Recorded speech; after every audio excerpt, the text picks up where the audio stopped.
Hi guys, welcome back to another video. Come on in, have a seat, relax, and enjoy. Today I'm going to be showing you how I earned $143 in 4 hours during the dinner rush. I'll be showing you which days I went, the tips and tricks I used, and how my tips nearly equaled the base pay and the peak pay.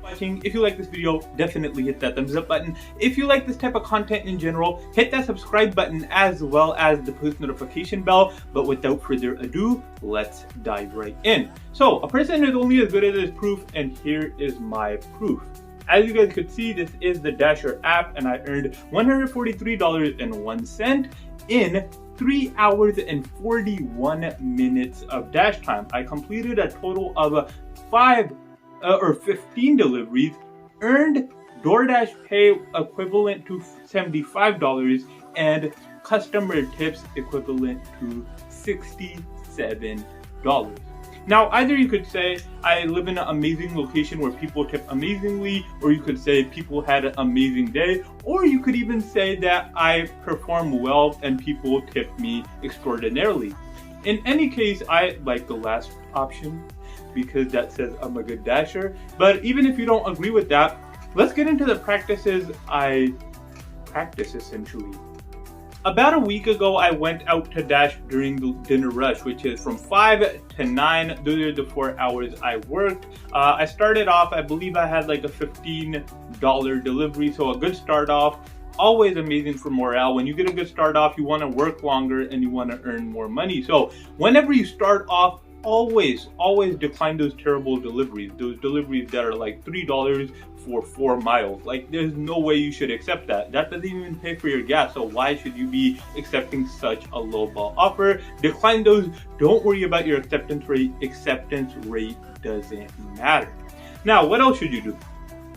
Read the specific instructions the customer leaves you. Now, a lot of the times people go and leave the order in front of the metal door, the door that's facing outward, and people cannot open the door to get to their food, and that drives them absolutely crazy. Now, when people write in the description, please allow enough space for me to open my door, definitely do that. Read the specific instructions. That's what gets people to tip you amazingly. Tip number 2 is always deliver on time. And if you can't do that, communicate. Communication is one of the most important parts of customer service. You have to tell people what's going on, if their order is going to be delayed, if there's some problem with the order. If there's a problem at the restaurant, that's not on you. Just inform the customer of that and let them make the decision from there. So a person gets home from work at roughly 6 p.m. Their order is supposed to arrive at 6:05. Now, say their order has some kind of a hiccup, some kind of a problem, and their order can't be made until 6:15, 6:20, and you can't get it to their house until 6:25. Now, if you don't tell the customer anything and you arrive 20 to 25 minutes late, they're going to be extremely agitated with you. They're not going to give you a tip, and they're probably even going to write you a bad review for that, even though it might not be your fault, and even though the restaurant might be super busy. But if you inform them of that, and take their feelings into consideration so they can start doing something else when they're not waiting for you to bring the order, or they're not expecting the order to arrive 20 minutes early. For example, if you tell them, sorry, your order is late, I'll try to get to you as soon as I can, but it's going to take roughly 20 minutes more than expected. They could hop in the shower, get out of the shower, and by the time they get out of the shower, they can have the order. Instead of just waiting, sitting around doing nothing, just getting angry over the fact that you're not bringing their order to them. So always communicate. Communication is extremely important. Now, this is a part 2-ish of the follow instructions part.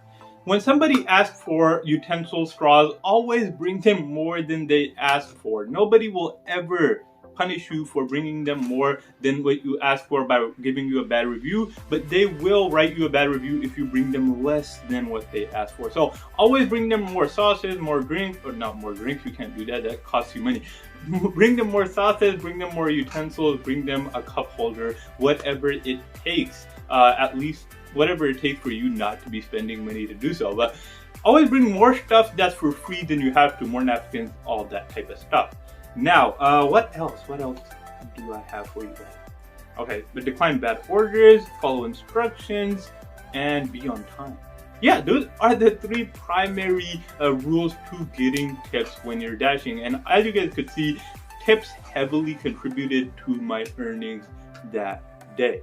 Also, be nice, be present with the customer. They notice that, you don't think they notice that, hand it to them. Even if you're feeling low, just say, have an amazing dinner, have an amazing day.